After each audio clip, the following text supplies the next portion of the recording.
So I want to talk about tying horses up. If you look up here to my left, up there's two horses standing up there under a tree in the shade. Okay, they're not tied up, they're just loose in that pasture.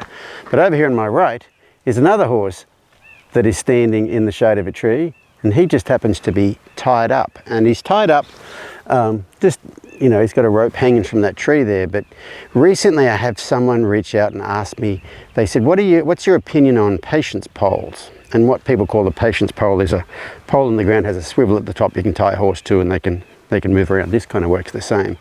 And I said to the person, well, I don't believe in patience poles. And she said, oh, so you don't use them? And I said, no, I don't call them patience poles. You know, people call them patience poles when they think what you do is you tie a horse to it who doesn't know how to tie up, who doesn't want to be in that area, who's, you know, he's got what I call a separation of mind and body. He's got some anxiety. He wishes he was over there. And you tie him up to him till they give up. That's basically what people call a patience pole.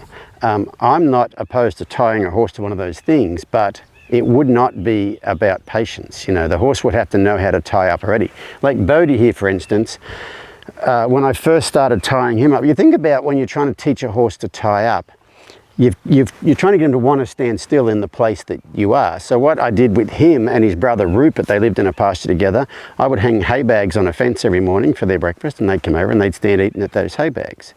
And then what I did was I attached a block of tie ring to the fence near each of the hay bags, and one day I put a halter on them. I put the hay bag there, put a halter on them and hooked them up to the block of tie ring, and left them for a while they're eating, and then I untied them. But if you think about it, there's no reason for them to walk away because their food's there. And then every day I would just leave them for longer and longer periods of time, until eventually they get to where they stay there so long that the hay bag's finished. Okay, so there's no hay there, but they're still just kind of standing around. And so first you start out in company. Okay, so there's another horse there, so you don't have that separation anxiety sort of stuff. And you start out with them wanting to be there, that's where the hay is, and you just slowly wean them off the company and off the hay. And eventually, well, with those two, eventually I get to where I tie them up first, and then I bring the hay bags to them.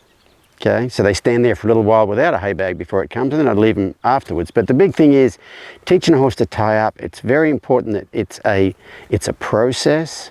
Okay, they've got to want to stand still, they've got to be able to respond to halter pressure, and they've got to be pretty unflappable about stuff. And the thing, you know, for some reason on the internet, people get all bent out of shape about tying horses up, like you shouldn't ever tie horses up. Now, I see a lot of people who don't get their horses used to tying up and hanging out like this, and a lot of times they're the people with trailering problems. Like, my horse, you know, he paws in the trailer, or, you know, he plays up in the trailer or whatever. It's like, well, how far was the show you're going to? Oh, it's only a couple of hours. If you can't tie him up for a couple of hours without being in a trailer, if you can't tie him up and have him stand still without being in a trailer, what makes you think he's going to tie up and stand still in a small steel box going 65 miles an hour down the freeway?